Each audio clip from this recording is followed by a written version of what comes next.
Good afternoon, everybody, wherever you may be. Thank you for joining us today. My name is Doug Zanger. I am the executive director of Think Northwest, and very, very happy to have everybody here today. So as you can see, like whenever you join these things, I'm using this great platform called StreamYard that I'm still learning. I like it though. I like it a lot. I like it a lot. And this is how we stream on LinkedIn. So thank you to StreamYard for all of that. But we're very glad to have you here today. We have a very interesting conversation coming up about talent, about the economic times in which we live, how to navigate it, some things that we can learn, and some things that if you are somebody who is in the business of managing and taking care of talent, some wisdom and some things that you can learn from there as well. But I do want to talk a little bit first about some of the happenings coming up here at Think Northwest. Fun fact, I strolled on down to Southeast Portland today to pick up our goodie bags from Portland Pet Food Company, the sponsors of our extremely happy dog walks. Now, Portland and Seattle and the Pacific Northwest in general, very dog friendly, very, very dog friendly. And we decided to complement our extremely happy hours, which we do every month, which I'll talk about here in a second, that we would do a little bit of a dog walk and see how that goes. And so thank you to Portland Pet Food Company for their generous partnership for the dog walks. We'll be doing this in Seattle tomorrow at 4:30. We'll be meeting outside of Mechanism. We'll take a little walk on the water at Elliott Bay. It's supposed to be pretty nice out tomorrow. So looking forward to that. And you don't have to have a dog. You can walk mine if you'd like. She's a good girl. She's trained. But yeah, this is just a fun little thing for us to get together. If you're a member, if you're not a member, either way, it's fine. If you have a dog, if you don't have a dog, that's fine too. We want to see you. And then on Thursday, our extremely happy hour at Mechanism. Again, it'll start at 5 p.m. Very excited. Lisa Zakroff is on the Think Northwest board, generously providing the space for us as well. And then more programming for the month of March 30th at noon Pacific. Kyle O'Brien, editor at Adweek, is going to be joining us for So You Want to Get Coverage in Adweek. This is a chance to learn a little bit more directly from the trade media source, learn how to build that earned media muscle. So make sure that you sign up. And that particular episode, that particular show is graciously sponsored by our friends at Viant. And we'll learn more about them on the 30th. And then we just added a new one for Wednesday, April 5th. It is an agency super session with Ad Age senior reporter Brian Bonilla out of New York. And he's going to be talking about Ad Age's Small Agency Awards and his experience in working with and learning about small agencies. A lot of Pacific Northwest agencies have been named Small Agency Award winners in years past, in years very recent past as well. And it's always great to see such great representation in our region. And it just shows the wonderful, wonderful talent that we have here in the Pacific Northwest. Speaking of talent, that's called a professional segue in the broadcast world. And both these guys that are joining me are going to laugh because they knew that I was going to bust out the professional broadcast segue. Dr. Curtis Bullock, who is working with Think Northwest. We're working on a lot of things together and a lot of things around talent and building communities that can get together in the Pacific Northwest and that can thrive together. So Curtis has started with us a little bit about a month ago. And, anything that's talent related, anything that is community related, we're very excited about Curtis joining us and helping to build that, because a well-built community is one that thrives together. Curtis, thank you so much for joining us today. And of course, my good friend, Brooks Gilley, CEO of 52 Limited. For those of you who are a little on the OG side, Brooks was the former executive director and driving force, a very positive driving force for the Portland Advertising Federation. A wonderfully gifted leader, and his team is phenomenal in the talent space. Brooks, thank you so much for joining us. I'm not sure whose noise that was, but that was not mine. That's also in the broadcast world, how we just keep it going. Brooks, welcome. Thanks so much for joining us. Thank you for having me. Thank you. All right. So today we are talking about navigating economic downturns. Somebody has their alerts on. Is that you, Curtis? Is that you? It sure is. I've got two phones on my desk, and I've got my computer. I was like, somebody's got alerts on, but no, it is okay. Not me, brother. I don't know. I guess we're going to find out. But the most important thing that we're talking about today is it is no secret right now that we are talking about, not just in advertising, marketing, creativity, and in our industry, about economic downturns. This is obviously a big thing that's happening globally. And there's a lot of, are things going to be okay? Are things not going to be okay? Is it going to be somewhere in between? So that's setting up our discussion for today. And, Brooks and I have been around long enough, please note my gray hair, that, we've seen this, we've seen this in the past. And so the things that we want to be talking about are contextualizing maybe what happened in the past and then how they might be similar or different than today. So I would like to start with this first question. And Brooks, I want to start with you here. So let's zoom out a second here. So we have all of this uncertainty right now, but if we zoom in a little bit, how does that macro view impact the industry in the Pacific Northwest at the moment and what you're seeing? Well, Doug, again, thanks for having me. So it's true. I am a bit of an OG. I've been in this industry now for over 20 years, and I've experienced kind of a variability of economic conditions. And the one in which we're in now has kind of its similarities and its own uniques. So for some perspective, I started my career kind of like, let's call it late 90s, date myself here. I was participating in the kind of the first crescendo of the technology sector growth, and then the dot-com bust, which was significant in the impact it had both on the growth of companies as well as the loss of jobs. Also, obviously experienced 08, 09, 10, in some cases for some people, even into the beginning of 2011. The largest economic downturn certainly seen in my life. Really kind of poor underlying economic fundamentals. Just experienced a pandemic hiccup, which I know a lot of people are in this audience, being agency people, are on the client side. Kind of this immediate precipitous drop in activity as we went into quarantine, and then sort of this robust kind of rockety economy for the last 18 to 24 months. And now here we are, predicated on the pandemic and supply chain issues and consumer good production being restricted, foodstuffs. We're now experiencing this period of, economic change because of inflation. And obviously the Federal Reserve has been really aggressive in changing rates. So unique to this cycle, from my vantage point, is right now in our practice, we know that the work never goes away. However, the thing that's unique, I think, about this year, certainly given the last couple of years, are that our client base are pretty well diversified, but we're finding that across the board, our clients are very slow in making decisions. So because of the fact of interest rate environment, and there's really not a predictability about where this economy is headed, business to business transactions really rely on consistency. And because we have a lack of consistency right now, people are slow to make decisions.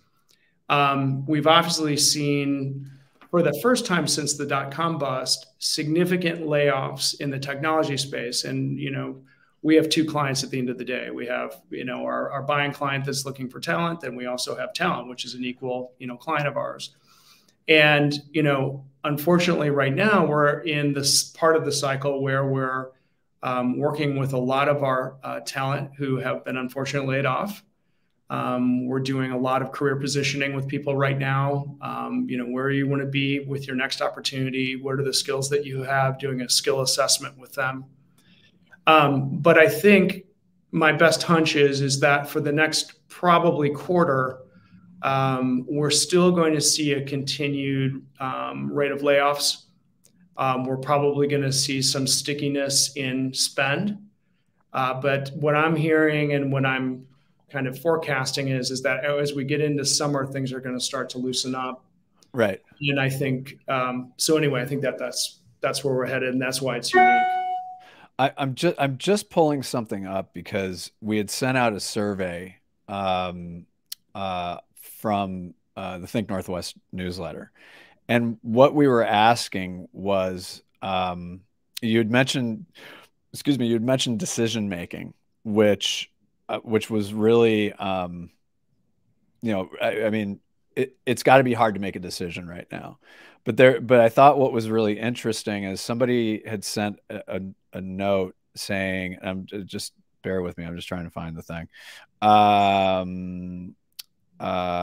Staffing models between full-time employees and contractors. What are you seeing? And I realize this is a little bit of a curveball right now, but and we can do a more in-depth session on staffing models, but broadly, what are you seeing? Because that really sparked something where I thought, okay, we're seeing, we're seeing the decision-making processes, but it's also about what a staffing model might even look like, especially, for an agency at this point. Yeah, I mean, that's a great question. And I think that this is something that we're working with our clients as well as our talent real time. The last couple of years there, especially on the client side, there's been just a surge in activity on what we call in our business direct hire. So clients coming to us and saying, nope, we're not interested in contracting someone. We're interested in hiring them full time. So our going out to the national marketplace and finding qualified candidates and then helping our clients find great people. So with this lull, there's been a slowdown in overall full-time activity. And as I was talking about kind of that mid-year potential change, the work is always there. That's what I want people to really have belief, talent maybe on this call is that, the work is always going to be there. There's an inevitability that things need to get done. So from my personal experience, we're kind of the calm before the storm, if you will. This marketplace is going to go to a more contracted marketplace. And we are starting seeing that with our clients, probably the last even 4 months. Clients are less interested in taking long-term risk, and they're more interested in having flexible resources. And that goes from well-funded startups all the way to the enterprise level. So, that's one thing to keep in mind. I think agencies as well, there has to be a great level of flexibility, I think, in the agency model. And I think that you're going to see, the need for staffing levels to be flexible. I think you're going to see, skill sets kind of come in and out based on, project cycles. So, and I think we're going to a more flexible marketplace. And interestingly enough, it's one thing I was just going to bring up on the talent side of the conversation. This was a poll aggregated by a couple of different research houses, and they were polling Gen Z employees, and 1 in 3 employees would prefer to go full-time contract. And I thought that was quite stunning. Because we've just gone through a cycle of people saying like, hey, I'm up for a full-time role. But I think with, Gen Z becoming, a prominent part of the overall talent marketplace is that people are saying, hey, I'm okay with contract. I actually prefer it. I like the flexibility of it. And I feel potentially I can manage my own economic viability with that model. So I thought that was pretty significant. Statistic. Yeah. Curtis, we've thrown a lot of sand on the beach. Yeah. Let me give you old school, like 70s broadcaster. Curtis, your thoughts? Well, yeah, definitely. So Brooks is so well positioned, and so are you, Doug, as well, to comment on the agency side and the organizational side. For me, for folks, this is my first introduction to many of you, since this is my first event working with Think Northwest. So my doctoral research is in retention for people of color in predominantly white organizations, and thinking primarily about some of the things that Brooks and Doug, you've talked about so far. Particularly career positioning was something that really sparked for me. Because so far, we've talked a lot towards the client side or the agency side of things, but thinking about the talent side, and that flexible workplace that we're moving into, or that flexible job market that is what's offered to you as a talent, as an available talent. Thinking about that career positioning, and how is this thing that you're going to take helping you get to the thing you want to get to long term? So, and can you get there from the position that you're taking? So I think that's something that really fascinates me, and is something that I think is something, especially when we talk about retention, a huge driver. Do I want to, if we're in a permanent role, do I want to stay? Am I interested in sticking around at this organization?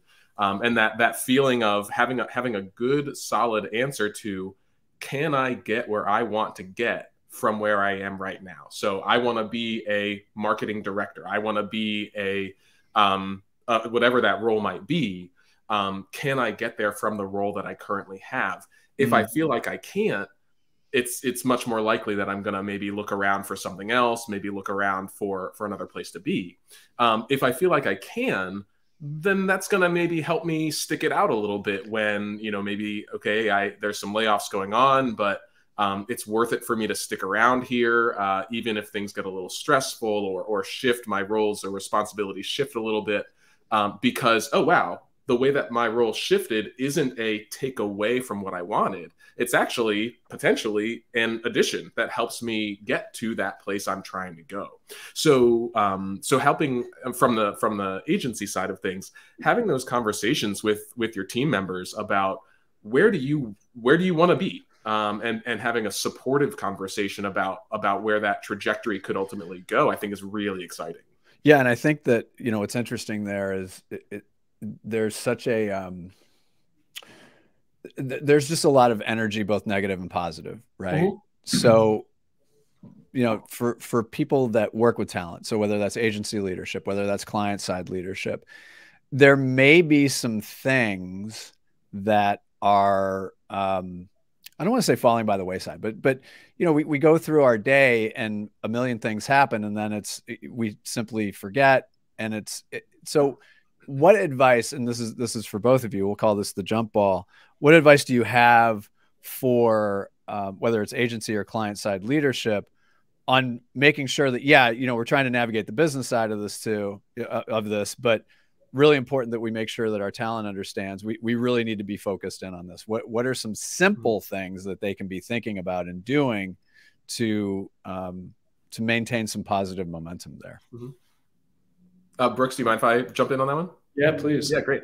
Yeah, so I think one of the things that Brooks brought up and that is definitely still very relevant to our situation where we are right now, is that we are still riding out a lot of those pandemic effects, and we might still be riding those out for quite a little while.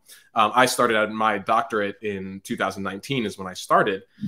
Thankfully, I had a chance to start it in person and build relationships with the people that I was going to be in a cohort with. And then, whoops, all of a sudden March 2020 comes and we're all separated. But we had that time together to build relationship and build network.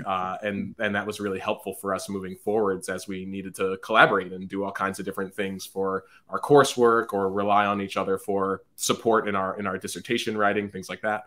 But definitely one of the things that I'm seeing as a huge effect of pandemic still is that those essential networking opportunities that are lower stakes for people, especially new talent, are not. They're coming back. They're coming back consistently, but they haven't been there for a while. So if you have somebody who is graduated in maybe 2020 or graduated in 2021, 22, those essential lower stakes, get your feet under you networking opportunities where that visiting lecturer who came to your macroeconomics class, you got a chance real quick right at the end of class to buttonhole that person for 5 minutes, and show those skills that are so essential that people hire for, those soft skills, those creative thinking skills, those communication skills, where you can get that insight really, at least for just that quick moment. Those kinds of opportunities where from the client side, getting to see those new people, those new potential talent prospects, or from the talent side, having a chance to show yourself. I see that one as a really important, like, immediate thing for both sides to think about, but especially the client side, but especially the organizational side of recognizing that we're going to have some people who maybe we haven't had a chance to see, that the pool is deeper than we think. But also, how do we deepen the pool? How do we take some control of that? And really focusing on where were those momentary, those quick opportunities for us to see that new talent out there, and really do that sort of that creative scouting, other than just the traditional scouting that, of course, we always do. I think that's really important. And that's an interesting corollary to what Brooks was saying about the work is always going to be there, right? And there is, I don't want to say it's a mentality, but the work is always there. The opportunity is always there. But and there are a lot of people in this industry that have tremendous amounts of competence. And then the question becomes, how do they continue to build their confidence? So Brooks is, as you've been navigating the past several years, what have you seen with talent in terms of their mentality and in terms of how they're, like thinking, I am a professional and I know that there's work out there and I know that there's work to be done. What have you seen that's been really positive in that respect? Well, I think things that have been positive, but also challenging, frankly, is that, the pandemic forced, remote work to the fore, right? I think a lot of companies had maybe remote policies, depending on industry, and were fairly well prepared for that moment. But there was a wholesale change. And I think through that wholesale change, all of us had this time of introspection that I certainly hadn't had in my professional life, running a business, starting a business, all those things. So I think some of the positives that have come out of that is, like, each individual person has been able to say, okay, what's important to me? What do I value? And I have many of those conversations with people, especially people who are in kind of career transition. So the positive sense of, like, really maybe fundamentally understanding myself. What do I want out of this professional life? What do I need out of this professional life?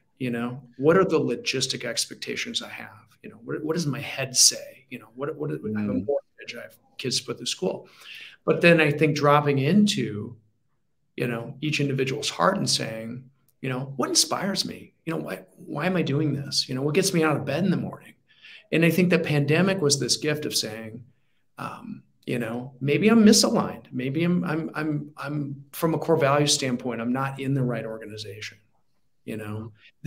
My purpose is not fulfilled, being where I'm working.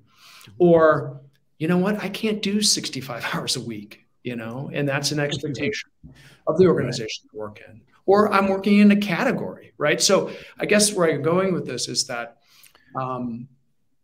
the first time for many people, and many people who have worked decades, right? It's like, this is the first time I even thought about some of this stuff. I was just on the path and I was rolling. So. Yeah, that's a good point. That's a very good point. A reminder to everybody, please feel free to pop your questions in the comments, either on LinkedIn. Well, actually, not either on LinkedIn, on LinkedIn. How about that? Again, professional broadcaster here. And we'll get to them here in a little bit, but wanted to drill down a little bit. Now, both of you can actually, let's hold on that for a second, because, Curtis, one thing that I do want to talk about is diverse talent as well. Right. And, we've had a lot of discussions off camera about diverse talent and navigating this industry just on its own, or navigating any industry on its own. So in your mind and in your experience and in your research, how can talent and diverse talent navigate and thrive and succeed in a moment like this? Yeah, I think one of the parts where Brooks kind of left off in terms of talking about this experience people are having of like, what do I value? And kind of these big questions of where do I want to go in my career as somebody who's really well established are super important. I think also for those earlier career people, and of course, when we're talking diverse talent, we're not always talking about early career. There's an important piece to be said there. Excuse me. But that socialization is a really big issue that is really important to, as you know, sort of keeping it real pithy, finding your people, where sometimes potentially this new model that we're working in might be both an asset and a barrier to that happening. It might be an asset, this work from home, this more flexible culture where we don't have the embedded patterns of every day everybody is in the building. So sometimes that might be an asset in terms of we have the free time to say, hey, you know what, like, Doug, do you want to meet up in the park real quick and talk about this project? And we can do that potentially. You know, we find out that we live a lot closer than we think. There was somebody who I was actually thinking about hiring in my last role that literally lives directly across the park from me. And I had no idea she was right there. And it was like, yeah, this is a critically important hire that it's going to be hard to find somebody else with those skills. Hell yeah, I'll meet you in the park and talk to you. So right. So that socialization is so critical, and this flexible culture can foster that. But as I kind of alluded to with my experience of doing my doctorate, that I'm so grateful that we had the chance to be in person first to build a relationship before dispersing. I can't imagine how hard it would be to do what we did without that in-person connection first. Right. So yeah, so it can be both an asset and a challenge. Chris, I think that's really fascinating, and I think I'm pretty sure it was the Sunday New York Times. They were talking about a 2-year study, and it was a huge sample size, in talking about employees and what makes people happiest. You know, where are people happiest in a employment situation? And you know, ironically, you know, remote work, people showed up as the least happy overall. And you know, followed by kind of the medium, if you will, were all in person. Right. So the winner was hybrid. And it's exactly what you're talking about. You know, full remote, no social connection. We worked with a lot of employers who onboarded, you know, first time or certainly junior employees during the pandemic. And if you believe, you know, the statistic in the Wall Street Journal, 60% of people who were onboarded during the pandemic didn't make it through the first 14 months. Wow. Yep. So it was a loss for the person taking the job, and it was certainly a loss for the client. So, you know, that's a real thing. So I think this human connection, you know, we're social animals, right? And that's just a core place of our growing, making social connections. You know, where do junior people find mentors? You know, where's that hand that lifts them up? And it's tough to do that, you know, on the, you know, Hollywood squares like we're on right now. Yeah. And actually, and one of the things that worst Hollywood squares ever. I'll be Paul Lind. Okay. Where's Paul Lind? All right, everyone. Please continue. That's all good. Yeah. Brooks, when we talk about, because I love reading all those kinds of things too. Obviously, I'm a nerd for it. That's why I did a doctorate in it. But thinking about the big part I always want to talk about, and that I think a lot of people probably on this call maybe want to also hear about, is cool, but like, what do we do? And so, yeah, I think you really started to speak to that really strongly with the mentoring and the other things that people get out of these kinds of relationships. One of the things that's important, in at least the research shows, in setting up those relationships to be as effective as they can be, is making sure that group, when I say socialization matters, it's not just throwing all the new people together in a meeting, of course, and saying, okay, new people, you talk. Then one new person looks at the other person and goes, do you know how to do this? And the other person goes, nope, I'm also new. That's not really that helpful.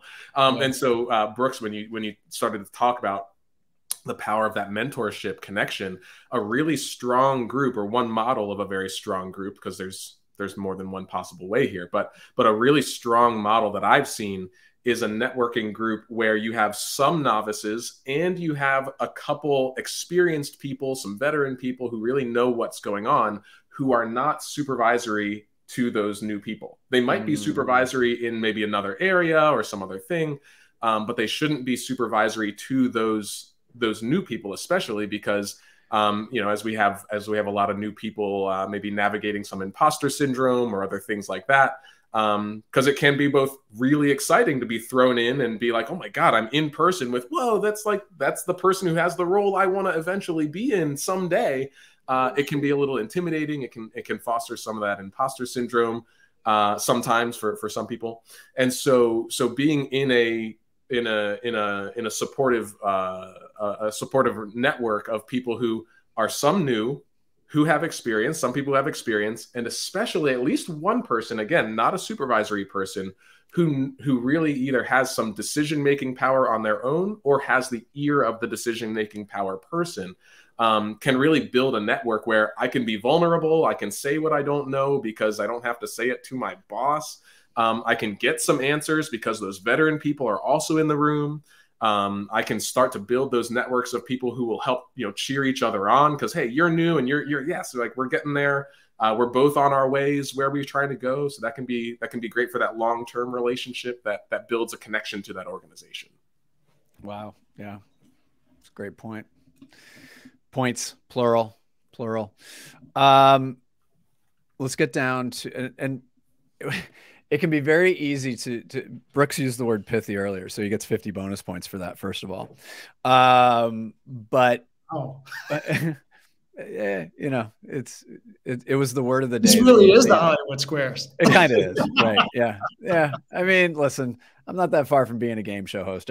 People who know me know that. That's a show for another time. In all seriousness, like, it can be very easy to, like, the advice piece of this, which we've been giving a lot of information. We've been giving a lot of perspective. Curtis has been sharing a lot of, research and data and things like this. And I think we've looked at it through a broad swath. And again, the idea here is to not try to make this like, this is the answer, but this is the context. And what I'd like to do is drill down a little bit on specific ranges of experience with like talent and what they need, not what they need to do, but the things they need to be thinking about as they're navigating the current economy. So let's start with very little experience or starting their careers. Now, this could be a career switcher as well. We've got a lot of talent graduating, whether that's from community college, 4-year college, portfolio schools, whatever. What are the things they need to be thinking about in navigating all of this, especially in light of where the economy is right now? I'll take it really quickly. I think this is, here's some really basic advice. Having started my career during a recessionary cycle, and I wish someone would have told me this: take a deep breath in and let it out. It's going to be okay. The next 6 months are going to be bumpy, and be easy on yourself, because there may be some rejection before you hit it. And I think that for people coming right out of school, having been that person, you got to keep your feet moving every day. Your job is to meet people. And I think Curtis said it really well. It's about connection. It's about finding those connections and those people who are willing to give you a conversation about, hey, tell me about what you do. I've never worked in this industry, that informational interview, if you will. Be curious. Don't be hard on yourself. So that's just a basic one, I think, for people who are just starting. And I will add one thing. don't call it an informational interview. If you position this as it's a curiosity interview, Curiosity is a better choice of better yeah, choice. and I don't think the old school frame, but it's the yeah, same. yeah. If you frame it, and so just being in the University of Oregon firmament, as it were, this idea of curiosity, but I think our industry as well, by framing it as curiosity. Yeah. I mean, honestly, if somebody said I'd like to do a curiosity interview with you, I'd be like, okay, I don't know what that is, but what is that?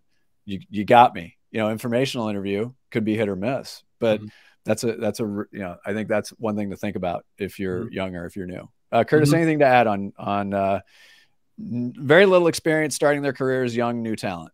I completely agree with the curiosity part of it. I think it's important to know if you're a new talent person out there that, yeah, for me as somebody who is in that position to hire people in my previous role, to say like, what is the thing I'm looking for most? I'm looking for somebody who certainly needs to be competent in the thing I'm hiring for right now, but I also need to know that you are going to be curious, flexible, and interested enough to be able to do the thing we need 2 years from now or 3 years from now, which of course in our current context of so much quick churn, 3 years from now, there's a whole bunch of client people who are going, 3 years, really?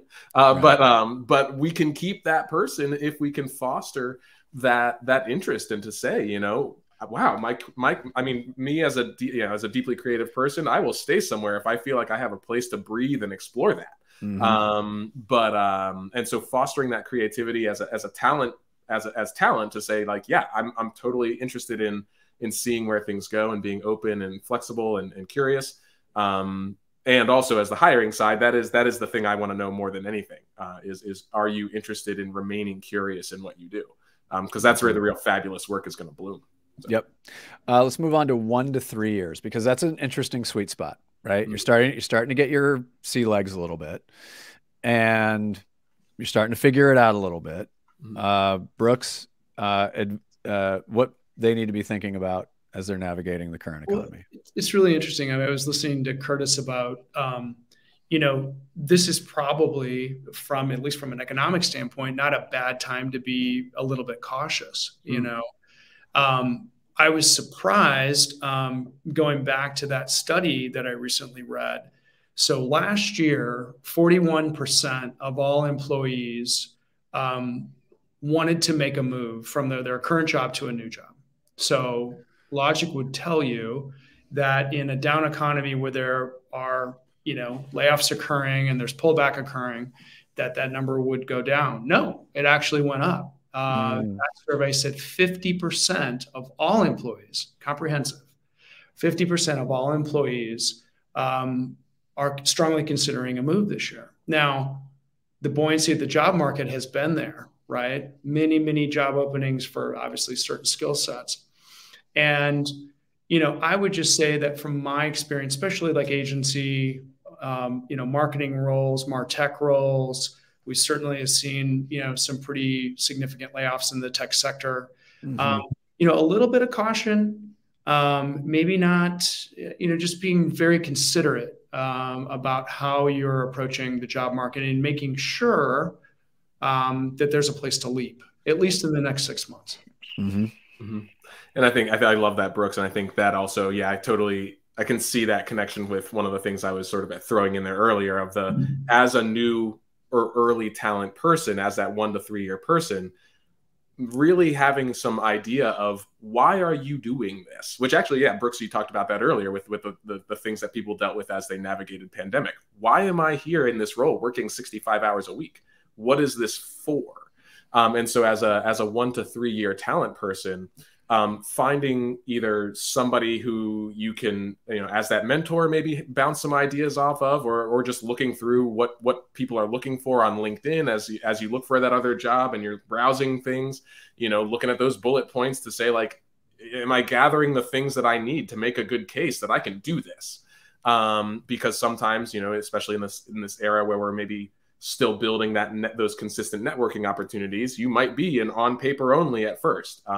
So am I going to be able to, on paper, make the case that like, yeah, I'm a good fit for this? And legitimately, you know, to be able to legitimately say that, like, yeah, I have strong experience in these things that I need. Because again, that'll help you navigate the tough times if tough times come, and it'll help you feel ready to leap if you have to. Yep. If I could add just one little teeny thing, I think Yeah. that's great, Curtis. I would just say, you know, maybe some self-coaching, saying that, hey, I know that this is not my long-term job. This is not my jam. That's cool. That's totally cool. It's not your jam. You know, maybe it's not your culture, or, you know, you're a little bit maybe misaligned, but maybe set a challenge for yourself. You know, maybe I can pick up some soft skills because I'm new to the work environment. What can I do in the next 6 months, right, until maybe this thing shakes out? What can I learn from a peer or my manager or what have you that I can take, right, to that next experience? So, you know, set some goals, you know, and I think that will help, you know, kind of pass that time and not being anxious about, man, I got to get out of here, you know? Right. Yeah. Right. And having somebody who's not really performing very well on my staff before, to have that, to initiate that conversation, to say, you know what, Brooks, you know, I got to be honest, I don't know that you're very happy here. Is that true?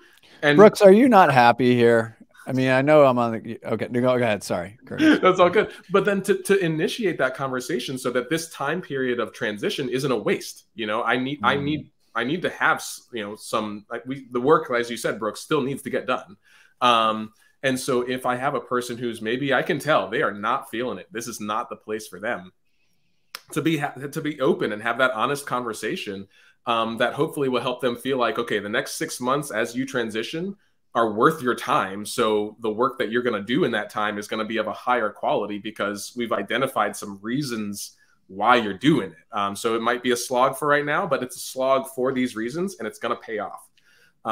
And also, who knows, that could be the trust building relationship, that trust building moment that helps that person turn a corner and stick around. So, yep. Yeah, that's a great point. That's a super point, because that actually is an opportunity for retention if you've kind of create that vulnerability for them. And yeah, that's a great point. All right, we have 2 more cohorts to go through. Let's start with 5 to 10 years. Again, now you're starting to cook with gas in your career a little bit. What are the things they need to be thinking about while navigating the current economic? Who wants to take that one first? Go ahead, Curtis. Okay, yeah, sure. Yeah, I would say actually in that 5 to 10 year range was actually the time when the best thing that happened in my career happened, which was it was like 2012. And even with great connections, even with great relationships, I wanted to move from I was a teacher at the time. I wanted to move from one district to another. I had great connections, I had great relationships, but nobody was retiring. There were no positions coming open, where normally there would be dozens of the role that I was looking for, you know, in a fairly large district. Maryland, everything's county by county. So, you know, we've got, you know, 13 high schools. There should be a dozen at least of this position. And I had an opportunity to all of a sudden switch from teaching English to teaching culinary. And it was like, is this going to work? Like, is this going to be good? I don't know, but I need to move, man. I gotta do something different. And it was by far the best career move I've ever made. All of a sudden, completely rejuvenated, new things happening, totally new way to approach interacting with students, but still, you know, I had the fundamental skills. I had 5 years of fundamentals, you know, that were really blooming and going well. And then all of a sudden I could translate them to a new context that I wasn't expecting. So being expansive, being open to something that didn't look tasty at first, and then you take a little bite and you go, oh, dang, this is good. I like it. So being open to something. Yeah, that's really interesting. So Brooks, in our world too, I mean, that's analogous to if somebody, I worked with somebody at the Martin Agency, and I have to remember what he was doing before. I want to say it was either strategy or accounts. I can't remember exactly what he was doing, but he went over he became a creative director because that's what he wanted to do. So he had the context of working at an agency, and I worked with this guy a few times. Wow, was he and is he a very, very good creative director? And so, you know, Curtis brings up a good point. It's you're on the same canvas, but maybe you're in a different part of the painting now that you didn't discover. So I think for what we do in creativity and marketing and strategy and advertising and all the things that come with that. That's really interesting, because that opened my mind up to thinking, oh, I actually remember hearing of people moving from place to place, or going from creative to strategy, or accounts to creative. That's a really good point. And especially in that 5 to 10 year frame, you know, I won't say that like you're casting the die, as it were, but you know some stuff. Yeah. Well, the one thing I'd say too, though, is specific to the creative, well, and the technology side. Let's just call it, you know, the digital ecosystem, or whether it be, you know, advertising specific, kind of more traditional creative process. You know, again, this economy is going to afford lots of contract project opportunities, right? So they're coming, and that's where the marketplace is going to be. So I think preparing oneself for, hey, you know, I'm down to work potentially a couple jobs, if you will, right? I'm going to work, you know, a project here and a project there. I think that for someone at that stride, you know, 5 to 10 years, you know your craft, you've developed a base understanding, and you're continuing to hone it. So I think having an open mind, frankly, to more project-based work will probably give you some ease at night, right? Because again, I think for the next couple years, it's going to be headed that direction. All right, let's talk about 10 years plus. And that's definitely me and Brooks. Sure. I don't know if I have 10 in me. Can we call it 5? Well, some days I feel like 5. Well, yeah, sometimes I feel like a beginner, but that's not necessarily a bad thing, for sure. Well, you know, I think certainly on the creative side, you know, that still applies, right? Right. And, you know, I think that you're going to see some changes in the agency and the client side environment. You know, at that stage of career, it's obviously not uncommon to see people who have, you know, a long career in agency make the segue to the client side. You know, I mean, you know, these are conversations I've had for 20 years. You know, like, hey, I've been an art director at an agency or a creative director, and I think I never would consider working on one brand, but I think I'm ready. You know, and also there are cases where sometimes people can age out of the work. You know, maybe they haven't kept their portfolio or their skills as sharp. And I think that's one of the things that you had talked about, Doug, is that, you know, that is a great opportunity for reassessment. You know, maybe you have been a productive creative, but your joy is leading the client strategy. And, you know, thinking about a segue into a planning role, as an example, or an account-based role, or project management, you know, whatever. Right. And then that can also lead to some flexibility to make a jump from agency to the client side. You know, I've seen people go from agency to client to back to agency. Right. You know? The boomerangs. Yeah. The boomerangs. Right. Yeah. So, and that goes back to where we started. You know, who's your tribe? Who are your people? You know. Mm-hmm. Do you like high variability at work? Yeah, I like working on lots of different things. Well, you know, you're probably an agency folk, right? No, I really like getting, you know, deep in the weeds, and I like, you know, understanding, you know, the matrices of an organization, and I like the opportunity and flexibility to try on different things. Right? Well, maybe you're a bigger company person. Yeah. So I think it's very individual. Right. Curtis, anything to add? Yeah, I think that big question of kind of Brooks asked earlier again of what do you value? What is this for? Why are you doing this? And so and that helps maybe make that decision of, is it time to jump out of the agency and become on, you know, switch over to that client side. And if you're in a place where, you know, you're comfortable with that variability, maybe, for example, you know, big commitments that frequently sort of set some of the major pillars of our lives of being in, you know, relationships or having kids or things like that. If you're a person who's like, you know what, I don't have kids and I have the flexibility to take a big risk that maybe I wouldn't take if I had to worry about paying for college, kind of thing, If that's of interest to you, then go for it. But even whether you have kids or not, you might say to yourself, you know what? I like the stability of being in a consistent place. And so just that one of the many factors that somebody might consider of what do you value? I value stability. Okay, starting a whole creative agency on your own may not be your thing if you're a stability first person kind of thing. So thinking about that, what do you value?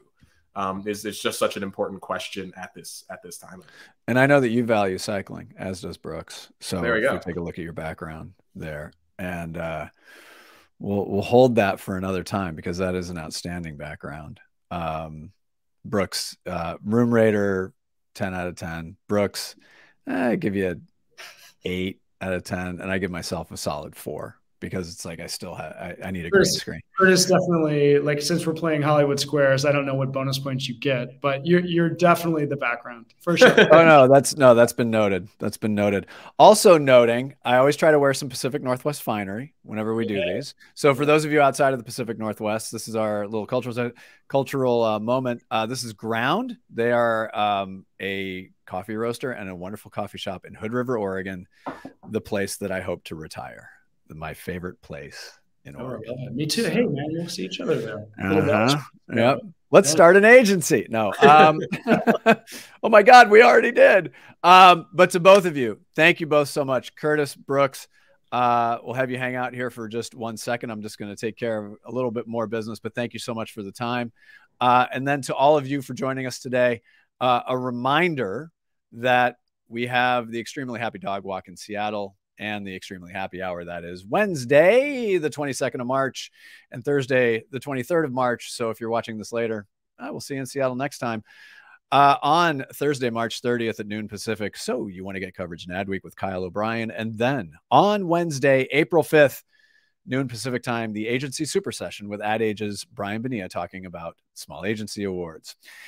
If you are not yet a member of Think Northwest, please get in touch with us. You may get in touch with us absolutely directly on the website, thinknorthwest.org. And this is me stalling for time so I can tell you the exact number that we are on WhatsApp. So if you want to connect with me directly on WhatsApp, the number is 206-809-0583. Again, 206-809-0583.